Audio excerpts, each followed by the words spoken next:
Nigga, first of all, congratulations for making it to the end of 2025. And if we're keeping it a buck, what you just survived is something of an apocalypse. In this video, we will be looking at top 10 philosophical reflections on this year. We had AI out here stealing jobs left and right, mental health waves crashed harder than ever, and self-deletion and depression skyrocketing. That's how bad it was. Whole year been this crazy mix of bullshit and breakthroughs, and that's when niggas like us started digging back into ancient philosophy because modern life moving too fast and too fake to handle without some old school armor. So I thought, from all the bullshit of 2025, can we find some lessons to reflect on in preparation for 2026? Yes! Let's do it. Yes! Okay. While digging through life, the internet and history, I found a lot of junk. Can a nigga live? Can a nigga? But in the midst of it all, I also found 10 solid philosophical concepts as we pack heavy for whatever wild shit 2026 got waiting. So without further bullcrap, let's get it.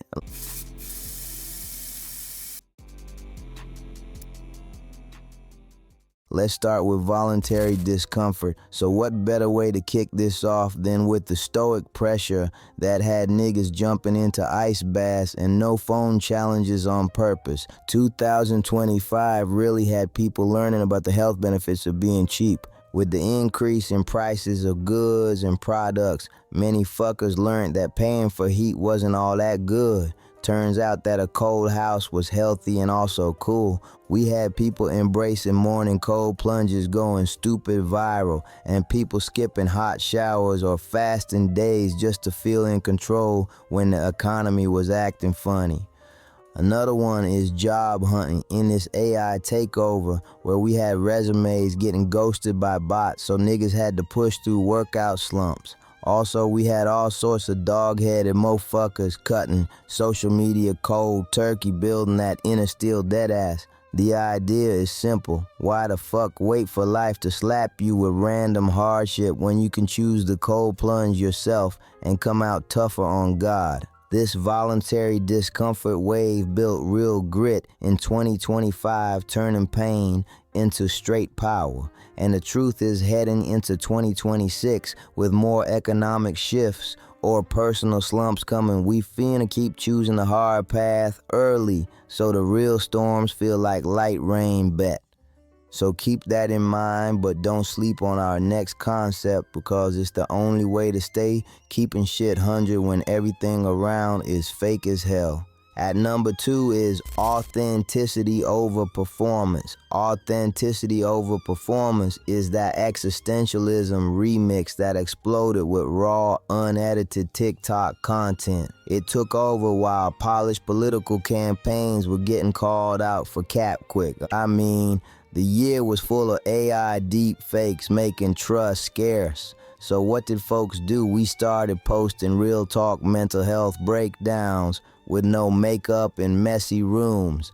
Basically, the people rejected performative activism that was all talk no walk. We also saw this happen in online dating. Normally, everybody used to flex perfect lives across social platforms, but 2025 had niggas exhausted from the facade, so niggas decided to start showing up raw and honest with messy vibes, and it worked. Why the fuck rehearse your entire existence like some audition when raw improv gets the real love and connections no cap?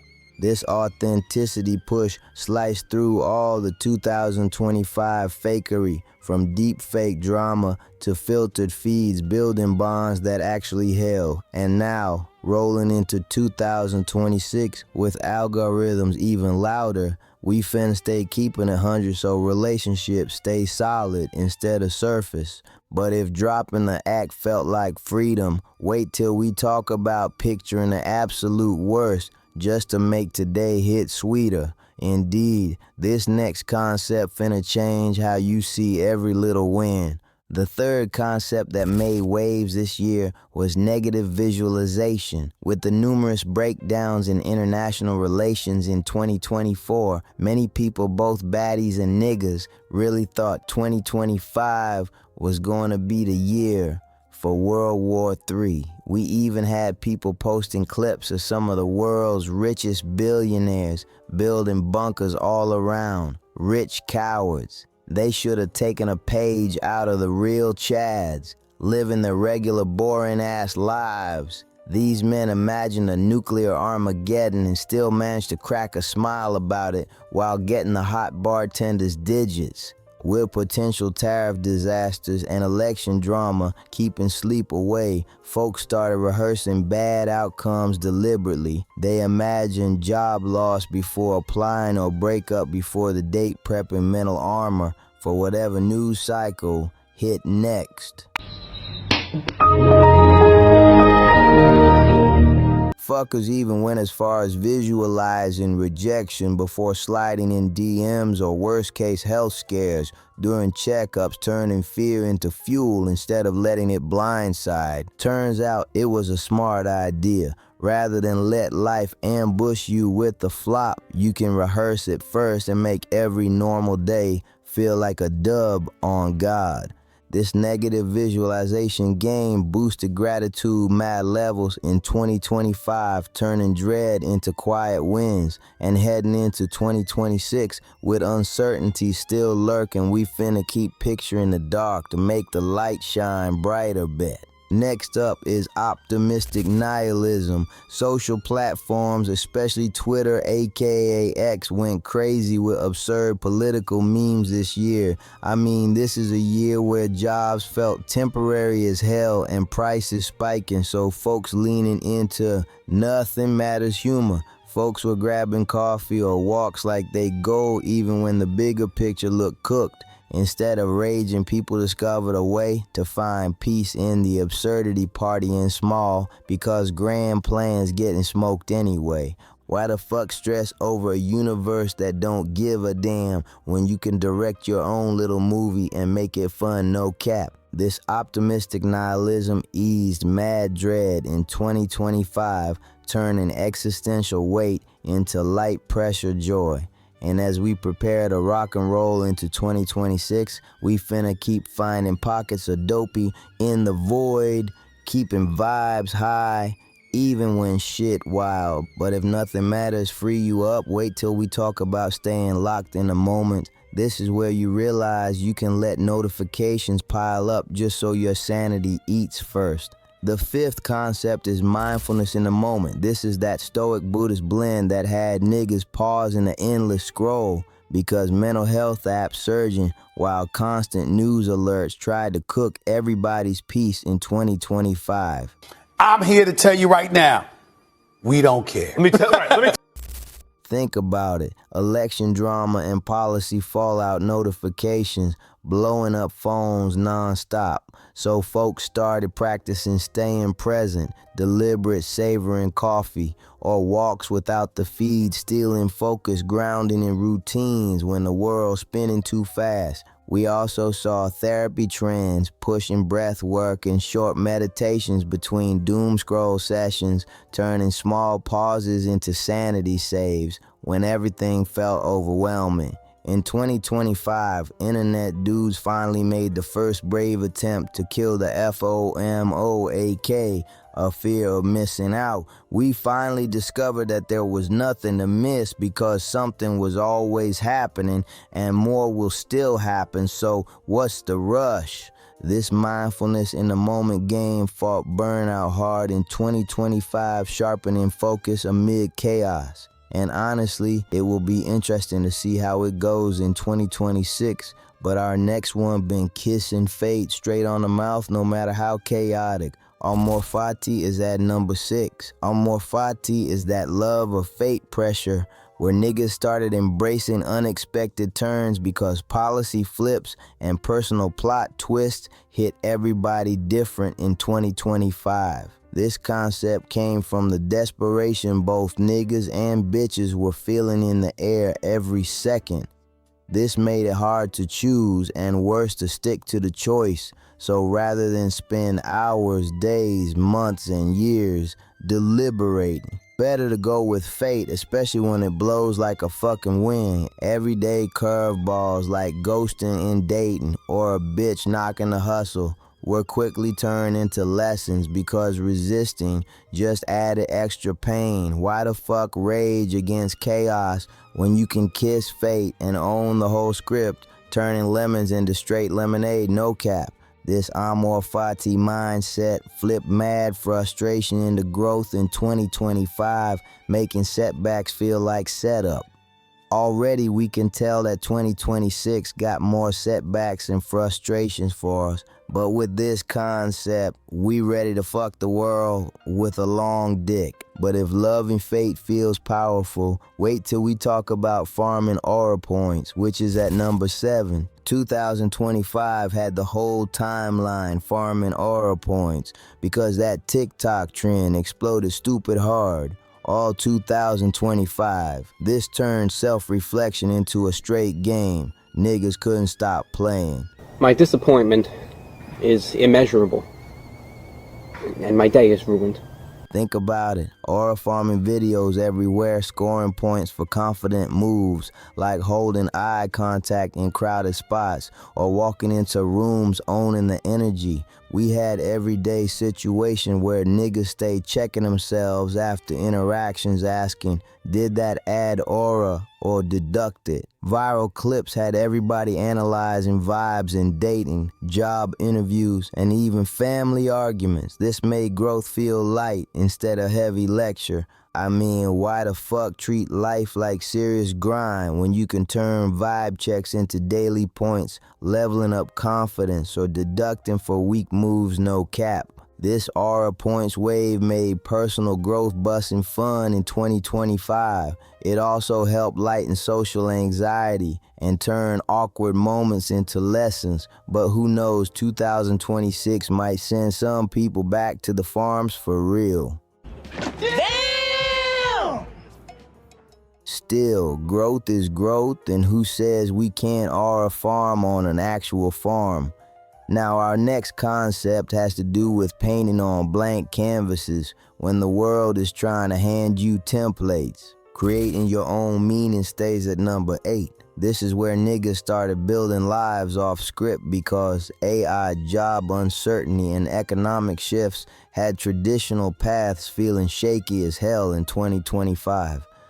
Lots of guys lost their jobs thanks to AI, so folks rejecting one-size-fits-all success, chasing hobbies, turning side passions into main things. We had niggas building communities around weird interests instead of climbing corporate ladders that might collapse anyway.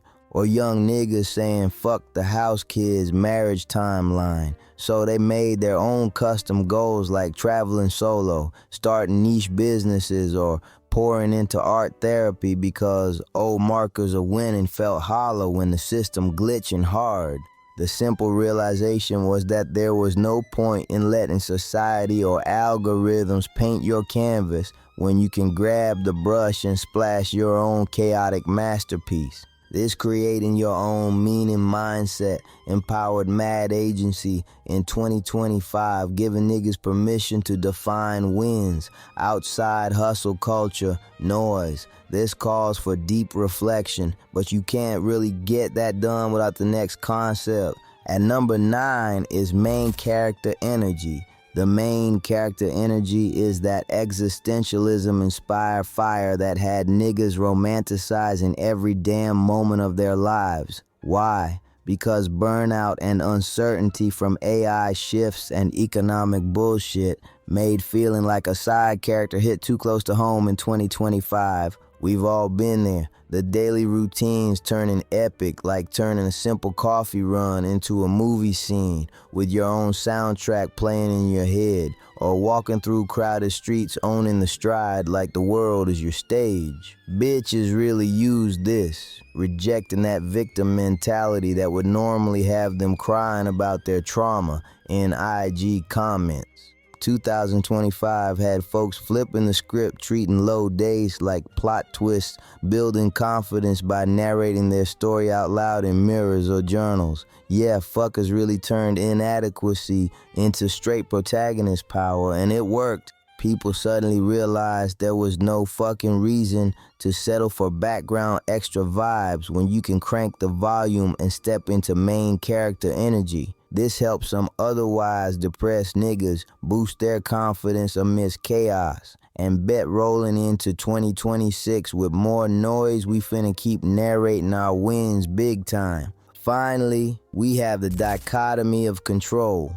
Dichotomy of control is where niggas started sorting what they can handle from what they can't. Uncontrollable 2025 produced lots of madness from policies, school shootings, genocide, and even algorithms. All that shit had everybody spinning until this became the go-to anchor. Like when you think about it, social media came up as a way for people to meet their kind of people online. But now we have algorithms dictating feeds and opinions ghosting creativity. So what happened? Some niggas decided to own their content creation habits, ignoring likes, chasing real fulfillment in the process, not the external noise. Why waste energy on uncontrollable bullshit when mastering your responses unlocks peace like a cheat code on God? This dichotomy of control stood as the top antidote to 2025 chaos, sharpening what matters and building resilience. And trust me, we all need more of that every time and every year. So there we have it, fuckers, 10 philosophical lifelines that turn 2025 chaos into straight growth, from voluntary discomfort building grit to dichotomy of control, owning the mind every step, remix for our feeds and fights, carrying us through tariffs, AI fears, election salt, and mental waves like bosses, each one a tool in the kit. Voluntary discomfort prepped us for hard authenticity, kept shit real, negative visualization, boosted gratitude, optimistic nihilism, added fun, mindfulness, locked the moment, Amor Fati, kiss fate, aura points, gamified growth, creating meaning, painted canvases, main character energy, cranked confidence, and dichotomy sealed the deal. Remember, nigga, which one carried your ass through the year? Carry them all forward into 2026, owning your thoughts, actions, and chain, because the revolt ain't waiting for perfect. It's flipping chaos the bird and moving like the magnificent doom boss you are. Heading into 2026 with more unknowns, we finna keep drawing that line, owning our circle while the world spins wild bet. Now fuck off and reflect your glorious lunatics. Yo, that's game for your brain. Now let it breathe, dropping gems every time. You best believe. Hit that sub, don't leave it on scene. Stay woke, stay wise, keep your mind clean.